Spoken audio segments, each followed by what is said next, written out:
பரிசுத்த லூக்கா எழுதின சுவிசேஷம் 2ஆம் அதிகாரம் 10-11 வசனங்கள், 2 வசனங்கள் வாசிக்க கேட்போம். தேவதூதன் அவர்களை நோக்கி, பயப்படாதிருங்கள், இதோ எல்லா ஜனத்துக்கும் மிகுந்த சந்தோஷத்தை உண்டாக்கும் நற்செய்தியை உங்களுக்கு அறிவிக்கிறேன். இன்று கர்த்தராகிய கிறிஸ்து என்னும் இரட்சகர் உங்களுக்கு தாவீதின் ஊரிலே பிறந்திருக்கிறார். இயேசு இந்த உலகத்தில் பிறந்த உடனே அவர் இஸ்ரவேல் தேசத்தில் இருக்கிற பெத்லகேம் என்கிற கிராமத்தில் இயேசு பிறந்தார். உங்களுக்கு நிறைய கேள்விப்பட்டிருக்கிறீங்க, உங்களுக்கு தெரியும். சத்திரத்தில் கூட இடம் இல்லாததுனால ஒரு மாட்டு தொழுவத்தில் அவருடைய தாயாகிய கன்னிமரியாள் இயேசு பிறந்த உடனே ஒரு மாட்டு தொழுவத்தில் தான் இடம் கிடைத்தது. ஏன்னா அவங்களுடைய சொந்த ஊர் வேறு, அவங்க நாசரேத்துன்ற ஊரில் இருந்தாங்க. குடிமதிப்பு எழுதும்படி சென்சஸுக்காக கவர்மெண்ட் சொன்னதுனால அவங்க அங்கேருந்து பிரயாணப்பட்டு பெத்லகேம்ன்ற ஊருக்கு வந்தார்கள். வருகிற வழியில் அவங்களுக்கு பிரசவம் காலம் ஆகிவிட்டது. அதனால் அங்கே தங்குறதுக்கு இடம் இல்லை. சத்திரத்தில் போய், இப்போது ஹோட்டல் லாட்ஜின்றோம்ல, அந்த காலத்தில் சத்திரத்தில் போய் இடம் கேட்டால் சத்திரத்தில் இடம் இல்லை, எல்லாம் ஃபுல் ஆயிடுச்சு. அவன் நிறைமாத கர்ப்பிணியாக இருக்கிறாங்க, பாவம் இந்த அம்மா. அதனால் அவன் இறக்கப்பட்டு இந்த மாட்டு தொழுவத்தில் தான் இடம் இருக்குது, வேணா அங்கே தங்கி கொள்ளுங்கள் என்று சொன்னான். அதனால் இந்த மாட்டு தொழுவத்தில் மரியாளும் யோசேப்பும் தங்கினாங்க. அந்த ராத்திரியில் அவங்க பிரசவமாகி இயேசு பிறந்தா ஒரு மாட்டு தொழுவத்தில். பாருங்கள், இவ்வளோ பெரிய தேவன், வானத்தையும் பூமியை உண்டாக்கின சர்வவல்லமுள்ள தேவன், நமக்கு வீடு வாசல்களையெல்லாம் ஏற்படுத்தி கொடுக்கிற தேவன், அவர் இந்த உலகத்தில் பிறந்தபோது ஒரு மாட்டு தொழுவத்தில் தான் அவருக்கு இடம் கிடைத்தது. அங்கே தான் ஏழ்மை கோலம் எடுத்து அவர் அவதரித்தார். அவர் நினச்சிருந்தா அரண்மனையில் பிறந்திருக்க முடியும், ராஜாக்களுடைய அரண்மனையில் அவர் பிறந்திருக்கலாம். ஆனால் அங்கே பிறக்கலை.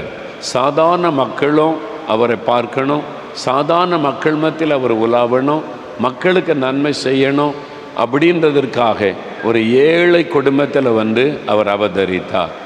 அவர் பிறந்த உடனே இரவு நேரம், குளிரான சமயம், அந்த செய்தியை தேவ தூதர்கள் சொல்கிறாங்க. யாருக்குன்னா, அந்த ராத்திரியில் வயல்வெளியில் ஆடு மேய்க்கிறவர்கள், அங்கே ஆடு மேய்க்கிற தொழில் செய்கிறவர்கள், வயல்வெளியில் ஆடுகளை எந்த மிருகங்கள் தாக்கிறாதபடி காவல் காத்து கொண்டிருந்தாங்க. அவங்க தான் விழிச்சிருக்கிறாங்க ராத்திரியில் வயல்வெளியில் பெத்லகேமில். அந்த இடத்துக்கு நான் போயிருக்கிறேன். இயேசு பிறந்த அந்த இடம், இந்த தேவதூதர்கள் மெய்ப்பர்களுக்கு தரிசனமான இடம். இன்றைக்கி அந்த இடத்துலலாம் அழகான ஆலயங்கள் கட்டி வச்சுருக்கிறாங்க. இப்போவும் அந்த இடம் இருக்கிறது. நான் அங்கே வருஷந்தோறும் போயிட்டு அந்த இடங்களை பார்த்துட்டு அங்கே ஜெபம் பண்ணி விட்டு வருவோம். அப்போ அந்த இடத்துல தேவதூதன் தோன்றின உடனே பிரகாசமான வெளிச்சம், தேவதூதன் நிற்கிறான். இவங்களுக்கு ஆச்சரியம், இந்த மெய்ப்பர்கள் அப்படியே பயப்படுறாங்க. அப்போ அவங்க ஒரு செய்தி சொல்கிறாங்க, பயப்படாதுங்க, உங்களுக்கு ஒரு நற்செய்தியை நான் சொல்ல வந்திருக்கிறேன்.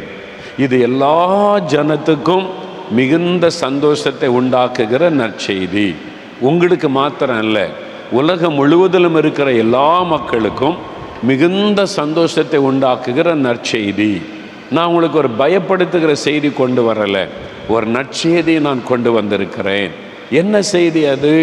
இன்று கர்த்தராகிய கிறிஸ்து என்னும் இரட்சகர் உங்களுக்கு இந்த தாவீதின் ஊராகிய பெத்லகேமிலே பிறந்திருக்கிறார் அப்படின்ற செய்தியை சொல்கிறாங்க. இயேசு பிறந்த செய்தியை உலகத்துக்கு அறிவித்தவர்கள் தேவ தூதர்கள். ஏன்னா இயேசு பரலோகத்தில் உள்ள தேவன் மனிதனாய் வந்திருக்கிறார். பரலோகத்தில் இருக்கிற தேவ தூதர்கள் அந்த செய்தியை கொண்டு மக்களுக்கு சொல்கிறாங்க, பயப்படாதுங்க, எல்லா ஜனத்துக்கும் மிகுந்த சந்தோஷத்தை உண்டாக்கும் நற்செய்தி அப்படின்னு சொல்லி தான். என்ன செய்தின்னு சொன்னால், இயேசு உங்களுக்காக இந்த உலகத்தில் பிறந்திருக்கிறார், அவர் இரட்சகர், உங்களுக்காக தாவீதின் ஊரில் பிறந்திருக்கிறார். அப்போ இயேசு பிறந்தது அந்த குடும்பத்திற்காக அல்ல, குறிப்பிட்ட மனிதர்களுக்காக அல்ல, முழு உலகத்தில் இருக்கிற நமக்காக அவர் பிறந்தார். எல்லாரும் சொல்லுங்கள், எனக்காக இயேசு பிறந்தார். சொல்லுங்கள், எனக்காக இயேசு பிறந்தார். நீங்கள் கிறிஸ்தவங்களாக இருக்கலாம், கிறிஸ்தவர் அல்லாதவங்களாக இருக்கலாம், நீங்கள் எந்த பாஷை பேசுகிற ஆளாக இருக்கலாம், எல்லாருக்காக இயேசு பிறந்தார். அப்படி தான் தேவதூதன் செய்தி சொல்கிறான். உலகம் முழுவதும் இருக்கிற எல்லா ஜனத்துக்கும் சந்தோஷத்தை உண்டாக்குகிற செய்தி. ஏன்னா இயேசு எல்லாருக்காகவும் தான் பிறந்தார், கிறிஸ்தவங்களுக்காக மாத்திரம் அல்ல. அந்த நாட்களில் கிறிஸ்தவங்களுடைய பெயரில் யாருமே கிடையாது. இயேசு பிறந்த போது அவர் பிறந்தது எல்லாருக்காக. அது மாத்திரம் அல்ல, கிறிஸ்து என்னும் இரட்சகர் உங்களுக்காக தாவீதின் ஊரில் பிறந்திருக்கு. அந்த இரட்சகர் என்கிற வார்த்தை, இயேசு கிறிஸ்து உலகத்தின் இரட்சகர் என்று அழைக்கப்படுகிறவர், ரட்சிப்பை கொடுக்க வந்தவர் இயேசு. அதான் அதனுடைய பெயருக்கு அர்த்தம். இயேசு என்ற பெயருக்கு அர்த்தம் என்னன்னா இரட்சகர் என்ற அர்த்தம், ரட்சிப்பை கொடுக்க வந்தவர் அப்படின்னு அர்த்தம் இயேசுன்ற பெயருக்கு. அந்த ரட்சிப்புன்னா என்ன அப்படின்னு கேட்டிங்கன்னா, அதில் தான் நான் உங்களுக்கு சொல்ல போகிறேன். ஒரு பரிபூரண ஆசீர்வாதம், பெர்ஃபெக்ட், பூரண ஆசீர்வாதம். அந்த ரட்சிப்புன்ற வார்த்தைக்கு உண்மையான அர்த்தம் என்னன்னா பூரண ஆசீர்வாதம். சிலர் நினைப்பாங்க பாவத்திலிருந்து ரட்சிக்கப்படுவது, அது மாத்திரம் அல்ல.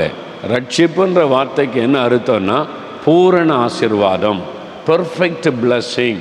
அதாவது எல்லா ஆசீர்வாதமும் ஒரு முழுமையாய் கிடைப்பது தான் ரட்சிப்புன்ற வார்த்தைக்கு அர்த்தம். அதனால தான் இயேசு அந்த பெயரில் அவதரித்தார். இரட்சகர் அப்படின்னா ஒரு முழுமையான ஆசீர்வாதத்தை நமக்கு தருகிறவர். அப்படி என்ன ஆசீர்வாதம் தருவார் அப்படின்னு கேட்டால், நான் உங்களுக்கு சொல்கிறேன் பாருங்கள். முதலாவது, இயேசு கிறிஸ்து பாவத்திலிருந்து நம்ம ரட்சிக்கிறவர், பாவத்திலிருந்து நம்ம ரட்சிக்கிறவர். அதான் முதல் ஆசீர்வாதம், அவர் கொடுக்கிற முதல் ஆசீர்வாதம். இயேசு என்று பெயரிடுங்கள், அவர் தமது ஜனங்களின் பாவங்களை நீக்கி ரட்சிக்கிறவர். மத்தேயு 1:21 அங்கே சொல்லப்படுகிறார். இயேசு என்ற பெயருக்கு அர்த்தம் பாவத்திலிருந்து ரட்சிக்கிறவர் என்ற அர்த்தம். அப்போ முதலாவது நமக்கு என்ன ஆசீர்வாதம் வேணும்னா பாவ மன்னிப்பு. அதுதான் பெரிய ஆசீர்வாதம். பாவத்திலிருந்து விடுதலை, அந்த ரட்சிப்பை நான் பெற்றுக்கொண்டேன் அப்படின்ற சொல்கிற ஆசீர்வாதம் தான் பெரிய ஆசீர்வாதம். பாருங்கள், வேத புஸ்தகத்தில் லூக்கா 7 ஒரு சம்பவம் எழுதப்பட்டிருக்கிறார். இயேசு ஒரு நாள் ஒரு வீட்டுக்கு ஒருத்தர் விருந்துக்கு கூப்பிட்டதுனால மரியாதை நிமித்தம் இயேசு போனார். அந்த வீட்டில் அவர் இருக்கும்போது அந்த ஊரில் ஒரு பெண் இருந்தாள், ஒரு பாவியான பெண். அவருடைய பெயர் என்னதுன்னு சொல்லப்படலை, பாவியான ஒரு பெண். அந்த காலத்தில் அவள் விபச்சாரம் என்கிற பாவத்திலே வாழ்ந்த பெண், பணத்துக்காக விபச்சாரம் செய்கிறவள். அந்த ஊருக்கே தெரியும். அதனால் அவளை பாவின்னு எல்லாரும் ஒதுக்கி வச்சுருந்தாங்க. இவ பாவி, பணத்துக்காக அவள் தன்னுடைய சரீரத்தை விற்கிறவள் என்று சொல்லி பாவின்னு புறக்கணிச்சிருந்தாங்க. ஆனால் அவளுக்குள்ள சமாதானம் இல்லை. இப்பாவத்தை விரும்பி செய்யலை, ஏதோ அவள் பாவம் செய்து அந்த பாவத்தில் விழுந்து விட்டாள். இனி அந்த பாவத்தை வேண்டான்னு நினச்சா கூட அவளை மன்னிக்கிறதற்கு யாரும் இல்லை. எல்லாரும் சொல்கிறாங்க, நீ பாவி, நீ பாவி, என் வீட்டு பக்கமே வராத, எங்கள் தெரு பக்கமே வராத.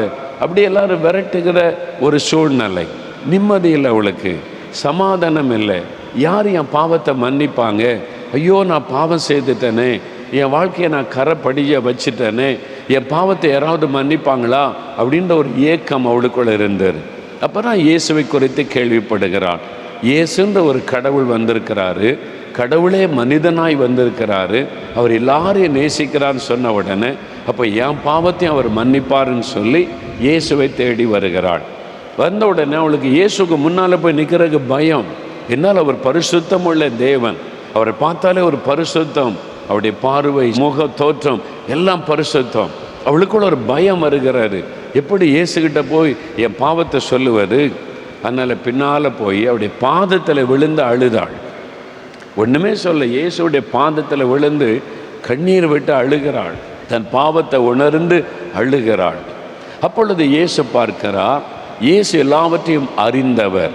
ஏன் இந்த பெண் வந்திருக்கிறாள், ஏன் அவள் அழுகிறாள், அது இயேசுவுக்கு தெரியும். என்னால் நம்முடைய உள்ளத்தில் இருக்கிறதை கூட இயேசு அறிவார். பாருங்க, அவருக்கு மறைவானது ஒன்றுமில்லை. அவருக்கு எல்லா ரகசியமும் தெரியும், ஒவ்வொருத்தரை பற்றி அவருக்கு தெரியும். அப்போ இயேசு எல்லாத்தையும் அறிந்திருக்கிறார். ஆண்டவர் அவளை அறிந்ததுனால சொல்லுகிறார் 50வது வசனத்தில், அந்த லூக்கா 7:50 சொல்கிறார், மகளே, உன் பாவம் உனக்கு மன்னிக்கப்பட்டது, நீ சமாதானத்தோட போ அப்படின்னு ஆண்டவர் சொல்கிறார்.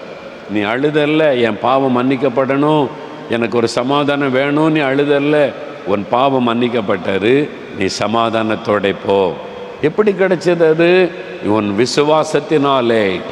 அவள் இயேசுவை விசுவாசித்து வந்தாள். என் பாவத்தை அவர் மன்னிப்பார், எனக்கு பாவ மன்னிப்பை தருவார் என்று வந்து அழுது ஆண்டவரிடத்தில் ஒப்பு கொடுத்ததுனால இயேசு சொல்லுகிறார், உன் விசுவாசம் உன்னை ரட்சித்தது. பார்த்தீங்களா, ரட்சிப்பு, பாவ மன்னிப்பு ஆண்டவர் கொடுத்துட்டார். இப்போ அவளுக்கு எப்படி இருந்திருக்கும்? பெரிய சந்தோஷம், உள்ளத்தில் மகிழ்ச்சி. அந்த பாவ பாரமெல்லாம் போய்விட்டார், அந்த பாவின்ற நினைப்பெல்லாம் மாறிட்டு இயேசு என்னை மகளேன்னு சொல்லிட்டாரு. எல்லாரும் என்ன பாவி பாவி பாவி விபச்சாரின்னு சொல்கிறாங்க, ஆனால் இயேசு என்னை மகளேன்னு சொல்லிட்டாரு, என் பாவத்தை மன்னிச்சிட்டாருன்னு சொல்லி ஒரு பெரிய சந்தோஷத்தோடு போகிறாள். இதுக்கு தான் இயேசு வந்தார். அவர் மதத்தை உருவாக்க வரல, மதத்தை ஸ்தாபிக்க வரல.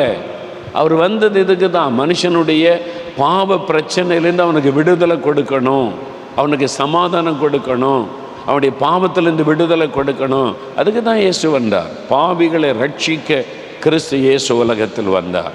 இன்றைக்கு உங்களுடைய வாழ்க்கையில் இந்த பாவம் மன்னிக்கப்பட்ட ஒரு நிச்சயம் இல்லாமல் உங்களுடைய மனசாட்சி உங்களை வாதிக்கலாம். ஐயோ, நான் பாவத்தில் இருக்கிறேனே, என் பாவம் மன்னிக்கப்படுமா, எனக்கும் பாவத்திலிருந்து விடுதலை கிடைக்குமா, அந்த மாதிரிலாம் ஒரு ஏக்கத்தோடு நீங்கள் காணப்படலாம். இயேசு உங்களுடைய பாவத்தை மன்னிக்க ஆயத்தமாக இருக்கிறாரு. ஆம் பிரியமா, இயேசு உங்களுடைய பாவத்தை மன்னிக்க ஆயத்தமாக இருக்கிறார். அவர் தான் உங்களுடைய பாவத்தை மன்னிக்க முடியும், வேறு வழி கிடையாது. ஒரு சமயம் கோயம்புத்தூரில் ஜெயிலில் இருந்து எனக்கு ஒரு கடிதம் வந்தது. கோயம்புத்தூர் சிறைச்சாலையிலிருந்து அந்த கைதி ஒருவர் கடிதம் எழுதியிருக்கிறார். போஸ்ட் கார்டில் எழுதணும், அது அந்த ஜெயிலர் வாஸ்து பார்த்து அவங்க சீல் குத்தி இந்த அட்ரஸ்க்கு அனுப்புவாங்க. அந்த மாதிரி வந்து சேர்ந்தது. இயேசு உடிக்கிற பத்திரிக்கையை யாரும் அந்த ஜெயிலில் போய் கொடுத்துருக்குறாங்க. அதை பார்த்துட்டு அவர் எனக்கு லெட்டர் எழுதியிருக்கார். அவர் பேர் ராஜேந்திரன், கடிதம் எழுதின தம்பி பேர் ராஜேந்திரன். அவர் எழுதியிருக்கும்போது ஒரு வார்த்தை எழுதியிருந்தார், நான் ஒரு குற்றவாளியாக இந்த ஜெயிலுக்கு வந்தேன், ஆனால் இப்போ நான் ரட்சிக்கப்பட்ட கிறிஸ்தவன் அப்படி எழுதியிருந்தார். அவர் வந்து கிறிஸ்தவர் அல்லாத குடும்பத்தை இந்து குடும்பத்தை சார்ந்தவர் தான். இப்போ எழுதியிருக்க, நான் ரட்சிக்கப்பட்ட கிறிஸ்தவன் அப்படின்னு எழுதியிருக்கிறார்.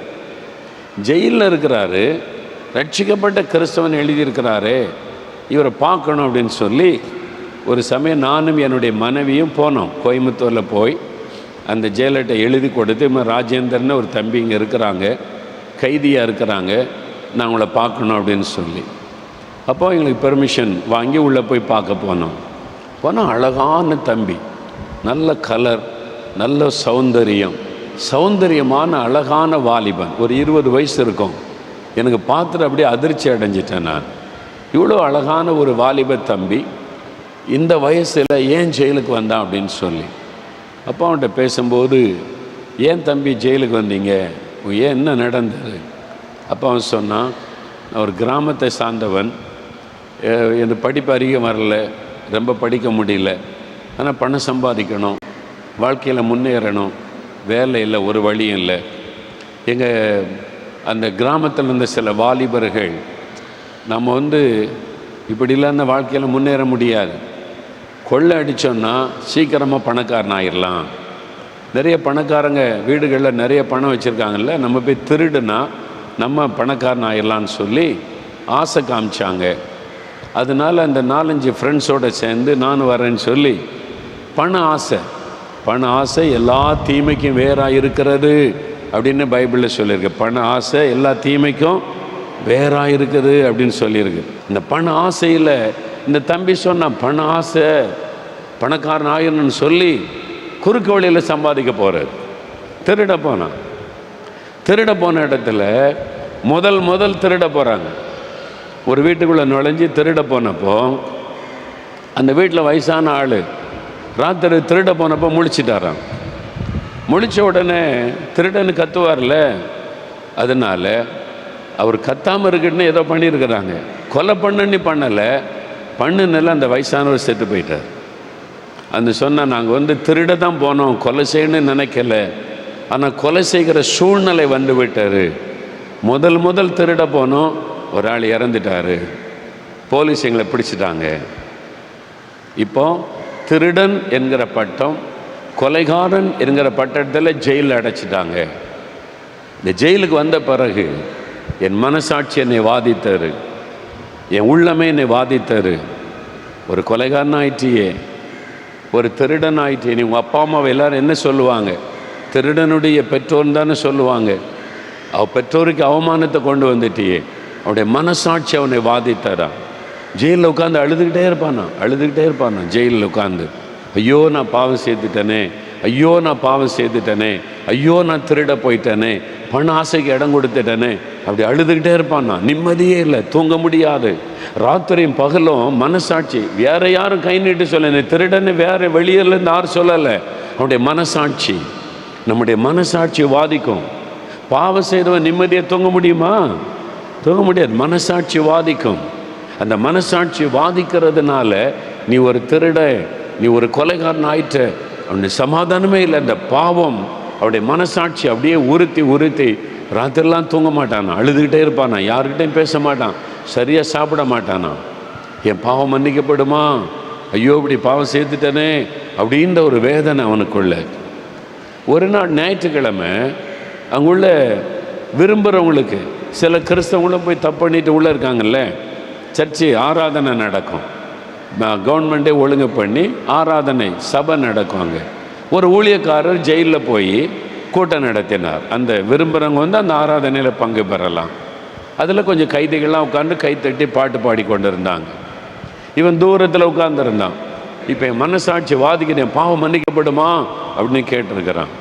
நீ பாவத்தை உணர்றல்ல, நான் பாவம் செய்துட்டேனே, எனக்கு மன்னிக்க வேண்டுமே அப்படின்னு ஏங்குறல்ல, அந்த பாவத்தை உணர்ந்தா இயேசு மன்னிப்பார். நான் என்ன செய்யணும்னு கேட்டான். இயேசு கிறிஸ்துவிடம் பாவத்தை அறிக்கையிடு. இயேசுவே நான் பாவம் செய்துட்டேன், தப்பு தான், என்னை மன்னிச்சிருங்க, இனி அந்த பாவத்தை செய்ய மாட்டேன், என்னை ஒப்பு கொடுக்குறேன்னு சொல்லு. அவன் ஒப்பு கொடுத்தான். இயேசுவை ஏற்றுக்கொண்டான். அந்த குற்ற மனசாட்சி அவனை விட்டு விலக்கினர். அந்த பாவத்தினால் உண்டான துக்கம் மாறினர். தேவனுடைய பிள்ளை என்கிற சந்தோஷம். யோவான் 1:12 சொல்லுகிறாரு, இயேசு கிறிஸ்துவின் நாமத்தின் மேல் விசுவாசம் உள்ளவர்களாய் அவரை உள்ளத்தில் ஏற்றுக்கொண்டவர்கள் தேவனுடைய பிள்ளைகள் என்கிற அதிகாரம் பெறுகிறார்கள். அவருடைய உள்ளத்தில் இருந்த குற்ற மனசாட்சி பாவெல்லாம் போய் தேவனுடைய பிள்ளை என்கிற சந்தோஷம் வந்து விட்டார். இயேசு என் பாவத்தை மன்னிச்சிட்டாரு அப்படின்னு ஒரு பெரிய சந்தோஷம் அவனுக்கு. இப்படி தான் ஏன் நடந்தது. அப்போ இப்போ என்ன ஜெயிலில் இருக்கிறீங்கன்னு கேட்டான். சொன்னால் நான் விசாரணை கைதி, என்னுடைய வழக்கு கோர்ட்டில் நடந்து கொண்டு இருக்கிறாரு, இன்னும் ஜட்ஜ்மெண்ட் வரலை, என்ன தண்டனை வேணும், என்ன தண்டனை கொடுப்பாங்கன்னு கேட்டேன். என்ன தண்டனை வேணாலும் கொடுக்கலாம், ஆனால் இப்போது எனக்கு அதை பற்றி பயமே இல்லை. எனக்கு தூக்கு தண்டனையே கொடுத்தாலும் எனக்குள்ள பயம் இல்லை. ஏன்னா இயேசு என் பாவத்தை மன்னித்து விட்டார். நான் ரொம்ப சந்தோஷமாக இருக்கிறேன். தூக்கு தண்டனையே கொடுத்தா கூட மகிழ்ச்சியாக நான் ஏற்றுக்கொள்ளுவேன். அதனால் எனக்கு என்ன தண்டனை கிடைக்க போகுதுன்ற பயம் எனக்கு இல்லை. என் உள்ளத்தில் சமாதானம் இயேசு தந்து விட்டார். அதுதான் ரட்சிப்பு, அதுதான் பாவ மன்னிப்பு. இது மாதிரி ஜெயிலில் இருக்கவங்க மாத்திரம் அல்ல, நம்ம செய்கிற பாவம், பெருமை, பொறாமை, எரிச்சல், சண்டை, மனைவி அடிக்கிறது, புருஷனுக்கு கீழ்ப்படியாமல் நடக்கிறது, அப்பா அம்மாவை துக்கப்படுத்துறது, இதெல்லாம் கூட பாவம். அடுத்த ஆளை பற்றி புறங்கூறுவது, அடுத்த ஆளை பற்றி கேவலமாக பேசுவது, இதெல்லாம் கூட பாவம். இந்த மாதிரி பாவத்தெல்லாம் செய்துட்டு நம்ம நிம்மதியாக இருக்க முடியாது. இப்போ முதலாவது என் பாவம் மன்னிக்கப்படணும், என் குற்ற மனசாட்சி மாறணும். எனக்குள்ள சமாதானமே இல்லை, நான் செய்த பாவம் என்னை வருத்தப்படுத்துது, வேதனைப்படுத்துது. இந்த பாவத்திலேருந்து எனக்கு ஒரு விடுதலை வேணும். இயேசு என் பாவத்தை மன்னிக்கணும். அந்த பாவியனுடைய பாவத்தை மன்னிச்சார். ஜெயிலில் இருந்த தம்பியனுடைய பாவத்தை மன்னித்தா என் பாவத்தை அவர் மன்னிக்கணும் அப்படின்னு விரும்புகிறவங்க உங்களுடைய வலது கரத்தை இருதயத்தில் வச்சு, எல்லா கண்களை மூடுங்க, உங்களுடைய வலது கரத்தை இருதயத்தில் வைங்க. இயேசுவே என் பாவத்தை மன்னியும், இயேசுவே என் உள்ளத்தில் நீர் வாரும், இயேசுவே உம்முடைய இரத்தத்தினால் என் இருதயத்தை கழுவும், நான் பாவி என்பதை உணர்கிறேன். இயேசுவே இந்த ரட்சிப்பின் சந்தோஷத்தை எனக்கு தாரும், பாவம் மன்னிக்கப்பட்ட சந்தோஷத்தை எனக்கு தாரும். தகப்பனே, யார் யார் இருதயத்தில் கை வைத்து இயேசுவே என் பாவத்தை மன்னியும் என்று உடைந்த உள்ளத்தோடு ஜெபித்தார்களோ அத்தனை பேருடைய பாவத்தை நீர் மன்னித்து விட்டதற்காக உமக்கு ஸ்தோத்திரம். உம்முடைய ரத்தம் கழுவி விட்டதற்காக உமக்கு ஸ்தோத்திரம். ரட்சிப்பின் சந்தோஷத்தை தந்து விட்டதற்காக உமக்கு ஸ்தோத்திரம். இன்று முதல் அந்த ரட்சிப்பின் மகிழ்ச்சி அவளுக்கு உண்டாகட்டும். இயேசுவே என்னை ஆசீர்வதியும், இயேசுவே என் குடும்பத்தை ஆசீர்வதியும், இயேசுவே ஒரு அற்புதம் நடக்கட்டும். அப்படி சொல்லுங்க, இயேசுவே ஒரு அற்புதத்தை செய்யும். கேளுங்க கேளுங்க. இயேசுவின் நாமத்தில் ஆண்டவரே அற்புதங்கள் நடப்பதாக, இயேசுவின் நாமத்தில் சுகம் உண்டாவதாக, இயேசுவின் நாமத்தில் கடன் பிரச்சனைகள் நீங்குவதாக, இயேசுவின் நாமத்தில் வறுமைகள் மாறுவதாக, இயேசுவின் நாமத்தில் திருமண காரியம் வாய்ப்பதாக, இயேசுவின் நாமத்தில் கர்ப்பத்தின் கனி உண்டாவதாக, கர்ப்பப்பையில் இருக்கிற பிரச்சனைகள் நீங்கட்டும், கர்ப்பங்கள் ஆசீர்வதிக்கப்படட்டும், ஒவ்வொருவருக்கும் அற்புதம் செய்யும், ஆசீர்வாதமான வழிகள் திறக்கப்படட்டும், அவள் எதிர்பார்க்கிற காரியத்தில் அற்புதத்தை செய்யும். நீர் செய்து விட்டதற்காய் ஸ்தோத்திரம். ஆண்டவரே, நாங்கள் பெற்றுக்கொண்டோம் என்று விசுவாசிக்கிறோம். இன்று முதல் அற்புதங்களை கண்டு மகிழட்டும். நீர் ஆசீர்வதித்து விட்டதற்காய் ஸ்தோத்திரம், ஸ்தோத்திரம்.